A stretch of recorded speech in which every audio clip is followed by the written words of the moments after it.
ओंकार सतनाम करता पुरख निर्भव निर्वैर अकाल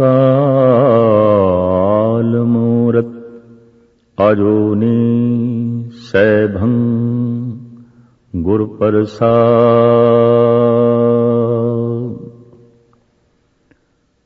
मनुख बौद्धिक प्राणी है।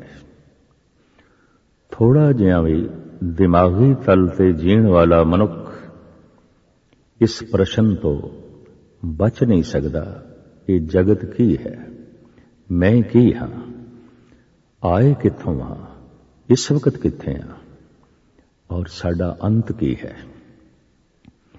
किधरे विश्राम भी है कि नहीं। जितना अधिक कोई बौद्धिक तल ते जीण वाला मनुख होवेगा, उतनी अधिक रूप विच उसके अंदर ये प्रश्न बार बार पैदा होवेगा, हर वक्त पैदा होवेगा। कित्थों उपजे कह रहे कहे माए समाए, आए कित्थों आ।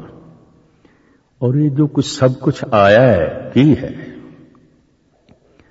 टिके हुए कित्थे आ, और इसका अंत की है, पहुंचना किथे। धन गुरु नानक देव जी महाराज कहते ने सब कुछ चल रहा है, दिन रव चले निस सस चले, तार का लख पलोए, मुकाम ओही एक है, नानका सच बगोए। एक टिकिया होया है, निहचल है, बाकी सब कुछ चंचल है, चल रहा है, चल रहा है। चंचल दे अर्थ चल रहा है, चल रहा है, चल रहा है, चलायमान। जो नहीं चलदा नहीं चलदा नहीं चलदा, उसे नु कहंदे नहचल नहचल नहचल। जो टिकिया होया है, बिल्कुल टिकिया होया है, नहचल है। उस नहचल तो इस चंचलता ने जन्म लिया। उस नहचलता तो ये चलायमान जगत आया है, और चलायमान जगत दा अंत नहचल ही है, ठिकाना नहचल ही है, मुकाम ओही एक है, नानका सच बगोए। उस नहचल तो इस चलायमान इस चंचल जगत दी यात्रा किवें आरंभ हुई, ये चलना किवें शुरू होया, कदों शुरू होया। इसकी जो रूपरेखा 500 साल पहले धन गुरु नानक देव जी महाराज ने जो चितरी, अज दी साइंस निकट आ गई है, सहमत हो रही है, कबूल कर रही है, परवान कर रही है। कहते सन कि विज्ञान जैसे जैसे उन्नति करेगा, ज्ञान खत्म हो जाएगा, धर्म खत्म हो जाएगा। पर इस तो उल्ट गल हो रही है। साइंस जैसे जैसे उन्नत हो रही है, धर्म की तरफ आ रही है, प्रभु की तरफ आ रही है, ज्ञान की तरफ आ रही है। चंद दहाके पहले कहे गए ए वाक कि विज्ञान जिस दिन चरम सीमा ते पहुंचेगा, भगवान की होंद नहीं रहेगी। साइंस जिस दिन शिखरता नू छुएगी, धर्म तितर बितर हो जाएगा। पर हालात इस तो बिल्कुल उल्ट हो गए। साइंस ने जैसे चरम सीमा नू शुरू कीता है छूना, वैसे धर्म नू कबूल करना आरंभ कर दिता है। 500 साल पहले जो धन गुरु नानक देव जी महाराज दे कंठ तो ब्रह्मंड की सिरजना बारे जिस विचार का जन्म होया सी, अज उस विचार दे पड़ोस दे च आ गई है साइंस। अज उस विचार दे कोल आन बैठी है वक़्त दी साइंस, वक़्त दा विज्ञान, वक़्त दे साइंटिस्ट। धन गुरु नानक देव जी महाराज कहते ने, अरबद नरबद धुंधुकारा,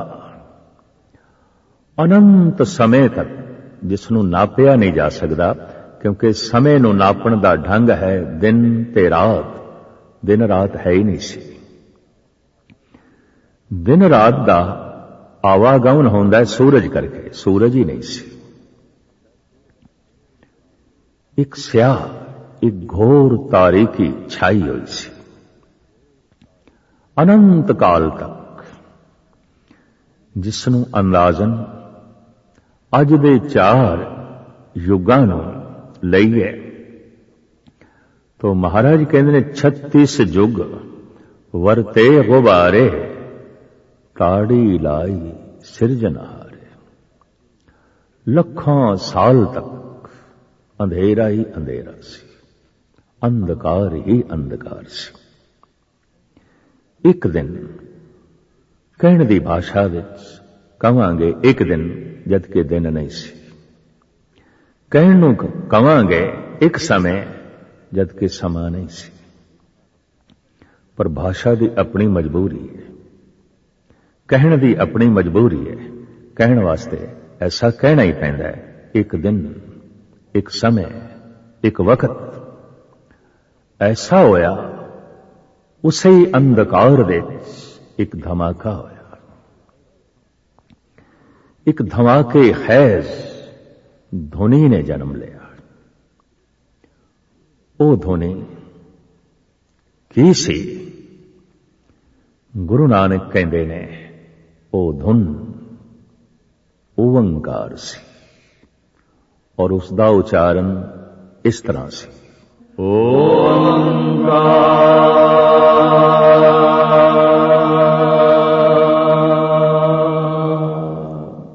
ਉਸੇ ਹੀ ਧੁਨ ਤੋਂ ਫਿਰ ਕੀ ਹੋਇਆ? ਅਰਬਦ ਨਰਬਦ ਧੁੰਦੂਕਾਰਾ, ਧਰਨ ਨ ਗਗਨਾ ਹੁਕਮ ਅਪਾਰਾ। ਨਾ ਦਿਨ ਰੈਣ ਚੰਦ ਨਾ ਸੂਰਜ, ਸੁਨਨੇ ਸੁਨ ਰਹਾਏਂਦਾ। ਦਿਨ ਤੇ ਰਾਤ ਨਹੀਂ ਸੀ, ਸੂਰਜ ਤੇ ਚੰਦਰਮਾ ਨਹੀਂ ਸੀ, ਜ਼ਮੀਨ ਤੇ ਆਸਮਾਨ ਨਹੀਂ ਸੀ, ਅੰਧੇਰਾ ਹੀ ਅੰਧੇਰਾ ਸੀ। ਧਮਾਕਾ ਹੋਇਆ ਓੰਕਾਰ ਨਾਮਕ ਧੁਨੀ ਦਾ। ਉਸੇ ਇੱਕ ਧੁਨ ਤੋਂ, ਉਸੇ ਇੱਕ ਕਵਾਉ ਤੋਂ ਕੀਤਾ ਪਸਾਓ।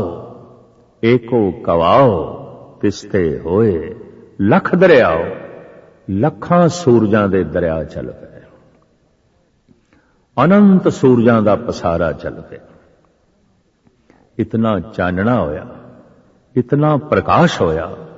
ਇੱਕ ਸੂਰਜ ਦੀ ਕਥਾ ਹੀ ਮਹਾਨ ਹੈ, ਇੱਕ ਸੂਰਜ ਦਾ ਪ੍ਰਕਾਸ਼ ਹੀ ਮਹਾਨ ਹੈ। ਅਰਬਾਂ ਖਰਬਾਂ ਸੂਰਜ, ਔਰ ਉਹਨਾਂ ਸੂਰਜਾਂ ਤੋਂ ਪੈਦਾ ਹੋ ਰਹੇ ਹੋਰ ਸੂਰਜ, ਉਹਨਾਂ ਦੇ ਟੁਕੜੇ ਇਧਰ ਉਧਰ ਬਿਖਰਦੇ ਗਏ। ਜੈਸੇ ਕਿ ਅੱਜ ਵਿਗਿਆਨ ਕਹਿ ਰਿਹਾ ਹੈ ਇਹ ਧਰਤੀ ਗ੍ਰਹਿ ਹੈ ਸੂਰਜ ਦਾ, ਉਸ ਦਾ ਟੁਕੜਾ ਹੈ। ਅਨੰਤ ਗ੍ਰਹਿ ਚਾਰੋਂ ਪਾਸੇ ਫੈਲੇ, ਕਿਉਂਕਿ ਅਨੰਤ ਸੂਰਜ। ਗੁਰੂ ਅਰਜਨ ਦੇਵ ਜੀ ਮਹਾਰਾਜ ਕਹਿੰਦੇ ਨੇ, ਕਈ ਕੋਟ ਸਸੀਅਲ ਸੂਰ ਨਿਖੱਤਰ। ਧੰਨ ਗੁਰੂ ਗੋਬਿੰਦ ਸਿੰਘ ਜੀ ਮਹਾਰਾਜ ਦਾ ਮਹਾਵਾਕ, ਅਕਾਲ ਪੁਰਖ ਕੀ ਦੇਹ ਮੇਂ ਕੋਟਕ ਬਿਸ਼ਨ ਮਹੇਸ਼। ਕੋਟ ਇੰਦਰ ਬ੍ਰਹਮਾ ਕੇ ਤੇ ਰਵ ਸਸ ਕੋਟ ਜਲੇਸ। ਇਹ ਜਿਹੜੇ ਟੁਕੜੇ ਨੇ, ਇਹ ਤੇ ਸ਼ੋਲੇ ਸਨ, ਇਹ ਤੇ ਅੱਗ ਸੀ। ਪ੍ਰਕਾਸ਼ ਤੋਂ ਆਏ ਮਹਾਨ ਪ੍ਰਕਾਸ਼ਮਈ ਇਹ ਟੁਕੜੇ। ਇਹ ਜੈਸੇ ਟੁੱਟੇ, ਗੈਸ ਫੈਲ ਗਈ, ਧੁੰਦ ਫੈਲ ਗਈ ਚਾरों ਪਾਸੇ। ਸਮਾਂ ਪਾ ਕੇ ਇਹ ਗੈਸ ਠੰਡੀ ਹੋਈ, ਇਹ ਧੁੰਦ ਠੰਡੀ ਹੋਈ, ਔਰ ਇਹ ਬਣੀ ਪਾਣੀ। ਪਾਣੀ ਬਣਦੀ ਗਈ, ਪਾਣੀ ਬਣਦੀ ਗਈ। ਬਹੁਤ ਸਾਰੀ ਧੁੰਦ ਸੀ, ਬਹੁਤ ਫੈਲੀ ਹੋਈ ਸੀ। ਪਾਣੀ ਵਿਸਥਾਰ ਸਹਿਤ ਫੈਲਦਾ ਗਿਆ, ਫੈਲਦਾ ਗਿਆ, ਜੋ ਅੱਜ ਦੇ ਰੂਪ ਵਿੱਚ ਕਹਿ ਲਈਏ ਮਹਾਸਾਗਰ। 3 ਹਿੱਸੇ ਪਾਣੀ ਹੈ, 1 ਹਿੱਸਾ ਜ਼ਮੀਨ ਹੈ। ਪਾਤਸ਼ਾਹ ਕਹਿੰਦੇ ਨੇ, ਸਾਚੇ ਤੇ ਪਵਣਾ ਭਇਆ, ਪਵਣੇ ਤੇ ਜਲ ਹੋਏ। ਜਲ ਤੇ ਤ੍ਰਿਭਵਨ ਸਾਜਿਆ, ਘਟ ਘਟ ਜੋਤ ਸਮ ਹੋਏ। ਇਸ ਤਰ੍ਹਾਂ ਚਾਰੋਂ ਪਾਸੇ ਪਾਣੀ ਹੀ ਪਾਣੀ। ਭਾਵੇਂ ਜ਼ਮੀਨ ਅਜੇ ਪੂਰੀ ਠੰਡੀ ਤੇ ਨਹੀਂ ਹੋਈ ਸੀ, ਗਰਮਾਹਟ ਸੀ। ਅਜੇ ਵੀ ਧਰਤੀ ਦੇ ਥੱਲੇ ਲਾਵੇ ਚੱਲ ਰਹੇ ਨੇ, ਬੇਸ਼ੁਮਾਰ ਜਗ੍ਹਾ ਤੇ ਸਾਗਰ ਦੇ ਥੱਲੇ ਵੀ ਲਾਵੇ ਚੱਲ ਰਹੇ ਨੇ। ਪੂਰਨ ਤੌਰ ਦੇ ਅਜੇ ਵੀ ਇਹ ਸ਼ਾਂਤ ਨਹੀਂ ਹੋਈ। ਆਖਿਰ ਇਸੇ ਹੀ ਪਾਣੀ ਵਿੱਚ ਪਹਿਲਾ ਜੀਵਨ ਵਿਕਸਿਤ ਹੋਇਆ। ਠੀਕ ਕਹਿੰਦੇ ਨੇ ਸਾਡੇ ਸਨਾਤਨੀ ਰਿਸ਼ੀ ਕਿ ਪਹਿਲਾ ਅਵਤਾਰ ਮੱਛ ਹੈ, ਕੱਛ ਹੈ, ਮਛਲੀਆਂ, ਕਛੂਏ। ਇਹ ਜੀਵਨ ਆਲਮੇ ਵਜੂਦ ਦੇ ਚ ਆਇਆ ਔਰ ਸਹਿਜੇ ਸਹਿਜੇ ਇਹ ਜੀਵਨ ਵਿਕਸਿਤ ਹੁੰਦਾ ਗਿਆ। ਜਿਸਨੇ ਵਿਕਾਸ ਦੀ ਚਰਮ ਸੀਮਾ ਨੂੰ ਛੋਇਆ ਉਹ ਪਾਣੀ ਤੋਂ ਬਾਹਰ ਨਿਕਲਿਆ ਔਰ ਸਹਿਜੇ ਸਹਿਜੇ ਖੁਸ਼ਕੀ ਵਿੱਚ ਜ਼ਮੀਨ ਵਿੱਚ ਰਹਿਣ ਦੀ ਉਸਦੀ ਆਦਤ ਬਣਦੀ ਗਈ। ਇਹੀ ਜੀਵਨ ਪਕਸ਼ੀ ਬਣੇ, ਇਹੀ ਜੀਵਨ ਪਸ਼ੂ ਬਣੇ। जैसे ਧੁਨੀ ਤੋਂ, ਧਮਾਕੇ ਤੋਂ, ਆਵਾਜ਼ ਤੋਂ ਅਨੰਤ ਸੂਰਜ ਔਰ ਸੂਰਜਾਂ ਤੋਂ ਅਨੰਤ ਟੁਕੜੇ ਪ੍ਰਿਥਵੀ ਦੇ ਔਰ ਗੈਸ ਠੰਡੀ ਹੋ ਕੇ ਪਾਣੀ ਬਣੀ। ਇਹ ਸਹਿਜੇ ਸਹਿਜੇ ਪ੍ਰਾਕਿਰਤਿਕ ਵਿਕਾਸ ਚੱਲ ਰਿਹਾ ਹੈ। ਇਸੇ ਪਾਣੀ ਵਿੱਚ ਵਿਕਸਿਤ ਜੀਵਨ ਬਣਿਆ ਜਿਹਨੂੰ ਮੱਛ ਕੱਛ ਆਖਿਆ। ਇਹ ਵਿਕਾਸ ਕਰਦੇ ਗਏ ਔਰ ਇਹਨਾਂ ਨੂੰ ਜ਼ਮੀਨ ਦੇ ਉੱਤੇ ਖੁਸ਼ਕੀ ਵਿੱਚ ਰਹਿਣ ਦੀ ਇੱਕ ਦਿਨ ਜਾਚ ਆ ਗਈ ਔਰ ਇਹ ਪਕਸ਼ੀ ਬਣੇ, ਇਹ ਪਸ਼ੂ ਬਣੇ। ਪਸ਼ੂਆਂ ਦਾ ਵਿਕਾਸ ਹੁੰਦਾ ਰਿਹਾ, ਪੰਛੀਆਂ ਦਾ ਵਿਕਾਸ ਹੁੰਦਾ ਰਿਹਾ। ਪੰਛੀਆਂ ਨੇ ਜਿਸ ਵਿਕਾਸ ਦੀ ਸਿਖਰਤਾ ਨੂੰ ਛੋਇਆ ਉਸ ਨੂੰ ਕਹਿੰਦੇ ਨੇ ਹੰਸ, ਮੋਰ। ਔਰ ਪਸ਼ੂਆਂ ਨੇ ਜਿਸ ਵਿਕਾਸ ਦੀ ਚਰਮ ਸੀਮਾ ਨੂੰ ਛੋਇਆ ਉਹਨੂੰ ਕਹਿੰਦੇ ਨੇ ਗਊ, ਹਾਥੀ, ਘੋੜਾ ਇਤਿਆਦਿ। ਮਨੁੱਖ ਦੇ ਪ੍ਰਾਣਾਂ ਵਿੱਚ ਔਰ ਉਹਦੀ ਚੇਤਨਾ ਵਿੱਚ ਇੱਕ ਸਤਕਾਰ ਭਰਿਆ ਹੋਇਆ ਹੈ। ਜਿਸਨੇ ਚਰਮ ਸੀਮਾ ਨੂੰ ਛੋਇਆ ਉਹਨੂੰ ਸਜਦਾ ਕਰੀਏ, ਜਿਹਨੇ ਚਰਮ ਸੀਮਾ ਨੂੰ ਛੋਇਆ ਉਹਨੂੰ ਨਮਸਕਾਰ ਕਰੀਏ। ਧਰਮ ਮੰਦਰਾਂ ਦੀ ਰੌਣਕ ਬਣੇ ਮੋਰ, ਹੰਸ, ਕਿਉਂਕਿ ਵਿਕਾਸ ਦੀ ਸਿਖਰਤਾ ਹੈ। ਸਜਦੇ, ਨਮਸਕਾਰ, ਥਾਂ ਥਾਂ ਤੇ ਡੰਡੌਤ ਦੇ ਮੁਜੱਸਮੀਆਂ ਬਣੀਆਂ ਇਹ ਗਊਆਂ, ਇਹ ਹਾਥੀ। ਸਾਰਾ ਬੌਧ ਜਗਤ ਹਾਥੀ ਨੂੰ ਸਜਦਾ ਕਰਦਾ ਹੈ, ਸਾਰਾ ਹਿੰਦੂ ਜਗਤ ਗਊ ਨੂੰ ਮਾਤਾ ਕਹਿੰਦਾ ਹੈ, ਸਜਦਾ ਕਹਿੰਦਾ ਹੈ। ਵਿਕਾਸ ਹੈ, ਜੀਵਨ ਦੇ ਵਿਕਾਸ ਨੂੰ ਸਜਦਾ ਕੀਤਾ ਜਾ ਰਿਹਾ ਹੈ, ਜੀਵਨ ਦੇ ਵਿਕਾਸ ਨੂੰ ਮੱਥਾ ਟੇਕਿਆ ਜਾ ਰਿਹਾ ਹੈ। ਇਹ ਵਿਕਸਿਤ ਜੀਵਨ ਹੈ। ਇਸੇ ਤਰੀਕੇ ਨਾਲ ਧਰਤੀ ਜੋ ਸਖਤ ਠੋਸ ਸੀ,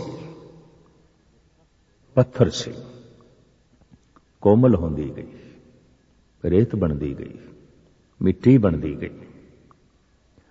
ਔਰ ਇਹਨਾਂ ਪੱਥਰਾਂ ਵਿੱਚੋਂ ਕੁਝ ਚਮਕਦੇ ਪੱਥਰ ਸਦੀਆਂ ਤੱਕ ਗਰਮਾਸ਼ ਦੇ ਚ ਰਹਿਣ ਤੋਂ ਬਾਅਦ ਪ੍ਰਗਟ ਹੋਏ, ਜਿਨ੍ਹਾਂ ਨੂੰ ਹੀਰੇ ਆਖਿਆ ਗਿਆ, ਪੰਨੇ ਆਖਿਆ ਗਿਆ, ਨੀਲਮ ਆਖਿਆ ਗਿਆ। ਧਰਤੀ ਦੀ ਗਰਮਾਸ਼ ਕਰਕੇ ਪੱਥਰ ਤੇ ਕੁਝ ਕੋਇਲੇ ਬਣ ਗਏ, ਪੱਥਰੀ ਕੋਇਲਾ, ਔਰ ਉਸੇ ਗਰਮਾਸ਼ ਕਰਕੇ ਪੱਥਰ, ਉਸ ਦਾ ਰਸ ਨਿਚੋੜਿਆ ਗਿਆ। ਉਸ ਗਰਮੀ 'ਚ ਪਿਘਲਦੇ ਗਏ ਇਹ ਪੱਥਰ ਵੀ ਔਰ ਪਿਘਲ ਕੇ ਬਣੇ ਹੀਰੇ, ਨੀਲਮ, ਪੰਨੇ। ਚूंकि विकास की शिखरता है पत्थर दी, तो नीलम भी धर्म मंदिरां दी रौनक बने। सब तो वड्डा नीलम महात्मा बुद्ध दी मूर्ति है, थाईलैंड बैंकॉक दे मंदिर दे स्थापन है। और भारत दे सब तो वड्डा नीलम एक मोर है जो दरबार साहब श्री अमृतसर दे विराजमान है। पत्थरां नूं धर्म मंदिरां दे रखिया गया क्योंकि पत्थरां दा विकास रूप है। हीरे, लाल, जवाहर, पन्ने, नीलम, पुखराज, जवाहर, ये ते विकास की शिखरता है। मनुख ने इस तरह के पत्थरां नूं या ते ताज दे जड़ के अपने सिर ते रखिया या मंदिरां विच रख के उन्हां दी पूजा कीती, उन्हां नूं सजदा कीता। इसी तरीके दे नाल जमीन जद कोमल होई, रेत बनी, मिट्टी बनी, तो इसे दे चों एक कोमलता ने जन्म लिया बनस्पति। बनस्पति दा विकसित रूप है फुल, ते फुल्लां दा सब तो विकसित स्वरूप है कमल, गुलाब। बनस्पति विकसित होंदी रही, दरख्तां दे चों बनस्पति दा विकसित स्वरूप है चंदन। तो चंदन भी धर्म मंदिरां दी रौनक बनिया। गुलाब ते कमल धर्म दे प्रतीक बन गए। मनुख नूं कैसा रहना चाहिए जगत विच, जैसे पानी विच कमल है। धर्म मंदिरां दे गुंबद कमल नुमा बनाए गए। बौद्ध भिक्षु जिधर भी चलते ने, खास करके थाईलैंड, कोरिया, जापान या ते एशिया दे होर देशां विच हथ विच कमल लेके चलते हैं, ताकि एक कमल हर वक्त एहसास करांदा रहे कि जिवें ये पानी विच नहीं डुबना, डुबदा ही नहीं, पानी वधदा है ते होर उपर उठदा है, तो संसार विच नहीं डुबना। अगर पदार्थ वध गए, संपदा वध गई, धन वध गया, तो ऊपर उठना है, गर्क नहीं होना। गर्क हो गया तो कमल नहीं है। इस वास्ते कमल दी तरह रहे। बनस्पति दे शिखर, फुल्लां दे शिखर कमल, बनस्पति दे शिखर चंदन। चंदन धर्म मंदिरां दी रौनक बने। पुष्प धर्म मंदिरां दी रौनक बने। हीरे पन्ने धर्म मंदिरां दी रौनक बने। फिर पशुआं दा विकसित स्वरूप गऊ ते हाथी, ये भी विकास की चरम सीमा है। तो मैं देखदा धर्म मंदिरां विच गऊआं दी मूर्तियां, धर्म मंदिरां विच हाथियां दी मूर्तियां, पशु ते बहुत सारे ने, होरां दियां मूर्तियां क्यों नहीं ने? दरअसल ये विकास स्वरूप है। घोड़ियां दियां मूर्तियां, शेरां दियां मूर्तियां प्राचीन धर्म मंदिरां विच और बौद्ध धर्म मंदिरां विच देखण नूं मिलदियां ने। अज भी बहादुर मनुख नूं कह देने हैं ते शेर वर्गा है, भले मानस मनुख नूं कह देने हैं ते गऊ वर्गा है। ये ते बिल्कुल गऊ। भले मानसी दी शिखरता है गऊ, साहस दी शिखरता है शेर, सूझ समझ दी पशु जगत दी शिखरता है हाथी। ये धर्म मंदिरां दी रौनक बने। हिंदू जगत ने गऊ नूं मां करके पूजया, बौद्ध जगत ने हाथी नूं देवता करके पूजया। पंछी भी विकास करते रहे। बड़े पंछी निखिद भी हैगे ने, उल्लू है, कौवा है, इल्लां हैगियां ने, पर शिखर है पंछियां दी, मोर है, हंस है। ये धर्म मंदिरां दी रौनक बने। मोर दे पंख धर्म मंदिरां दी रौनक बने। और मनुख नूं कैसा होना चाहिए, बार बार उपदेश मिलता है धर्म ग्रंथां विचों, हंस जैसा होना चाहिए। मनुख नूं हंस जैसा होना चाहिए। मनुख नूं मोती जैसा होना चाहिए। मनुख नूं गऊ जैसा होना चाहिए। मनुख नूं हीरियां जैसा होना चाहिए। मनुख नूं चंदन जैसा होना चाहिए। बनस्पति दे च भी आखिर निखिद है कि किकर। ये विकास चलता रहा। पशु, पक्षी, बनस्पति जद अपनी विकास चरम सीमा नूं छू बैठे, तो उन्हां दा ही अगला रूप बनिया मनुख। भावें महान साइंटिस्ट डार्विन का ऐसा कहना है कि बंदर ही आहिस्ता आहिस्ता सहजे सहजे रूप धारण करदा करदा मनुख बने। चार पैरां ते चलन वाला एवं बंदर किसी दिन दो पैरां ते खड़ा हो गया। और जब खड़ा हो गया, इस दे च उसनूं रस आया, स्वाद आया, फिर सहजे सहजे इसने चलना सीखिया। और ये फिर दो पैरां ते ही चलन लग पिया।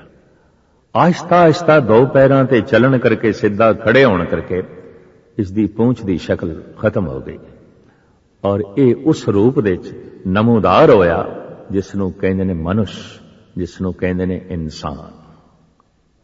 मनुष्य तो मुराद जिसदा मन विकसित हो गया, पूरा विकसित हो गया, जो सोच सकता है, समझ सकता है।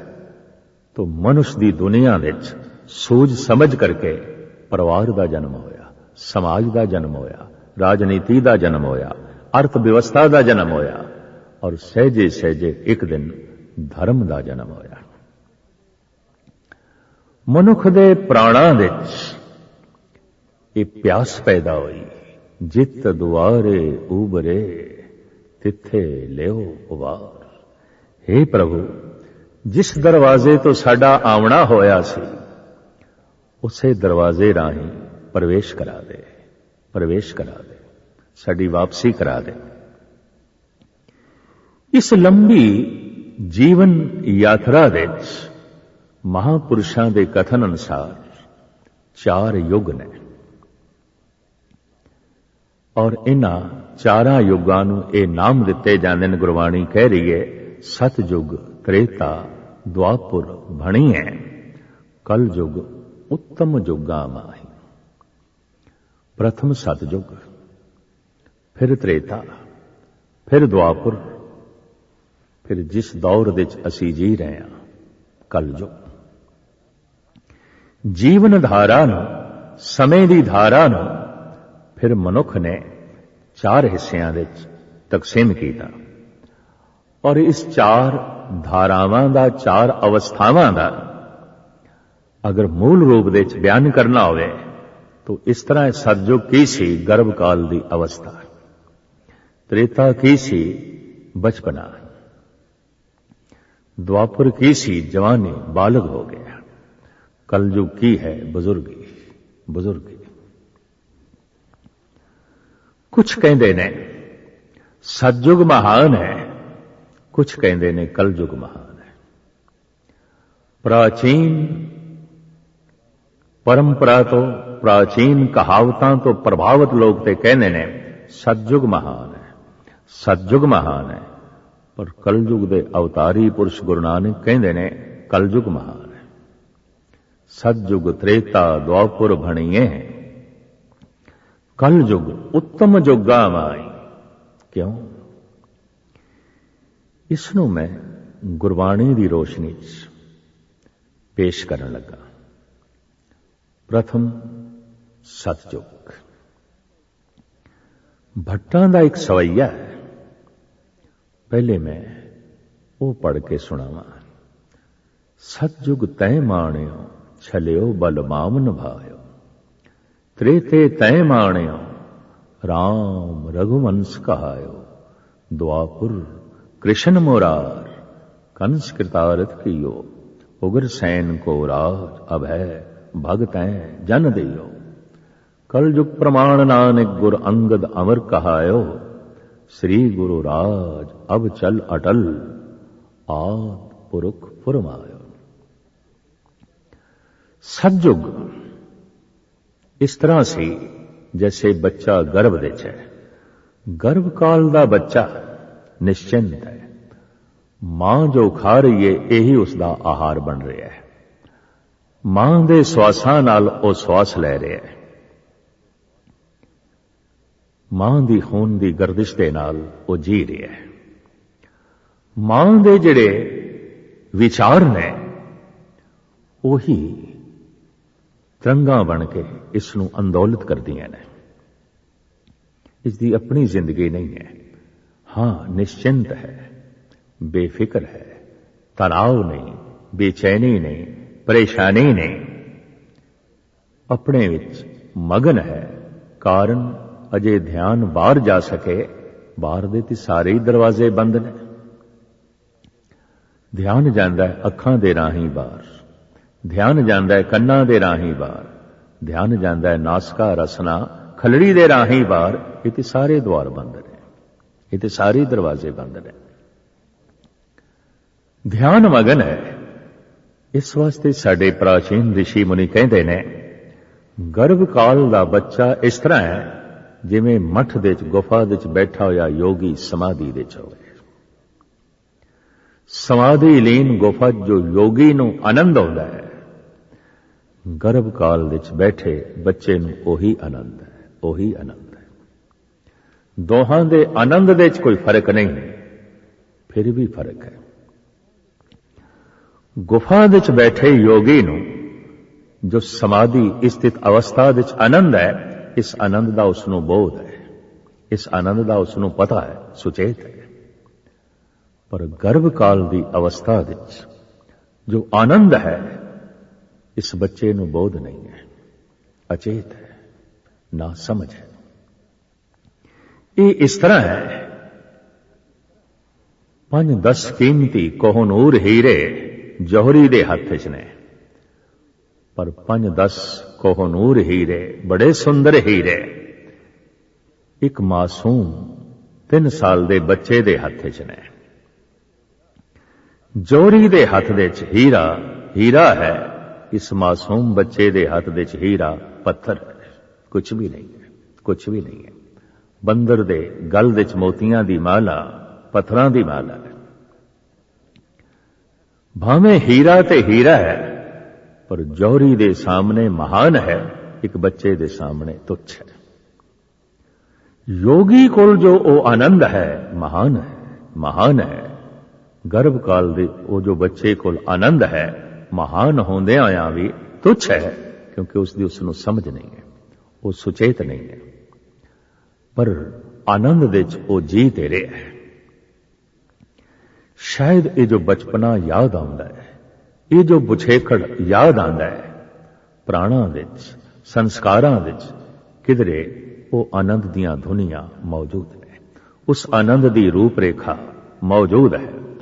तो सतयुग दी बैरूनी व्याख्या यह है कि आम मनुखता इंज सी जैसे गर्भ काल दा बच्चा निश्चिंत सी, प्रकृति पालना कर रही सी, दरख्तां दे फल खा के गुजारा कर लैंदा सी, कच्चा पशुआं दा मांस खा के उपजीविका चला लैंदा सी, पशुआं दी खल नाल अपना तन ढक लैंदा सी, बोड़ दी छाल नाल अपना तन ढक लैंदा सी, पहाड़ां दी कंदरां नूं इसने अपना घर बनाया होया सी, दरख्तां दी छां नूं ही ये महल ते माड़ियां बना के रह रहा सी।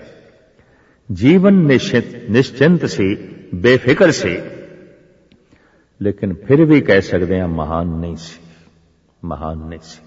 इस हालत विच ते महान के बेफिक्र सी, निश्चिंत सी, लेकिन इस हालत तुच्छ है। इस बेफिक्री दा, इस निश्चिंतता दा इसनूं कोई बोध नहीं सी। सोते सिद्ध सुभावक ये जीवन चल रहा सी, लोड़ां थोड़ियां, कबीलियां दी बनावट होई नहीं सी, राजनीति दा जन्म नहीं होया सी। गर्भ काल दे बच्चे दी दुनिया च की राजनीति ते की धर्म ते की अर्थ व्यवस्था ते की समाज। सतयुग दे समाजिक जिंदगी नहीं सी, आर्थिक जिंदगी नहीं सी, राजनैतिक जिंदगी नहीं सी, धार्मिक जिंदगी नहीं सी। हां, धर्म दा जो परम आनंद है वो सुते सिद्ध उस कोल सी, वो बेफिक्र सी, वो निश्चिंत सी, वो बेपरवाह सी, मस्त होके सौंदा सी, वो अरोग सी, उन्होंने कोई रोग जो है नहीं सन। कारण कल दी फिक्र ही नहीं सी, अज ही पूर्ति हो जाती सी। दरख्तां दे फल तोड़े, पशु बहुतात विच मौजूद सन, उहदी उपजीविका चल रही सी। कबीलियां दी जिम्मेवारी नहीं, परिवार दी कोई जिम्मेवारी नहीं, निश्चिंत होके जी रहा सी। पर यह निश्चिंत जीवन इस तरह है जिवें पशु निश्चिंत होके जीवदे पे ने। चहचहांदे होए पंछी आलणियां चों निकलदे ने रिज़क दी तलाश दे च, गीत गांदे होए शाम नूं वापस आउंदे ने, निश्चिंत ने। भावें कल वास्ते उन्हां कोल कुछ नहीं, क्योंकि कल दा उन्हां नूं पता नहीं है, कल दा उन्हां नूं बोध नहीं है। इस वास्ते निश्चिंत ने। सतयुग नूं इस हिसाब नाल महान आखिया गया। मनुख बेपरवाह सी, निश्चिंत सी, आराम दे सी, सुख दे सी, रस दे सी, आनंद दे सी। लेकिन दूसरे पक्ष विच सतयुग कोई महान नहीं। क्यों? कि दूसरा कोई होर अजे वसीला ही नहीं सी, अजे परिवार बनिया ही नहीं सी, अजे सूझ समझ इतनी विकसित ही नहीं हुई सी कि ਇਹ ਜੀਵਨ ਨੂੰ ਵਿਸਤਾਰ ਦੇ ਸਕਦਾ, ਲੇਕਿਨ ਫਿਰ ਵੀ ਪ੍ਰਾਣਾਂ ਦੇ ਜੋ ਸਤਜੁਗ ਦੀ ਪਿਆਸ ਹੈ ਉਹ ਸਮਾਧੀ ਕਰਕੇ ਹੈ, ਉਹ ਨਿਸ਼ਚਿੰਤਤਾ ਕਰਕੇ ਹੈ।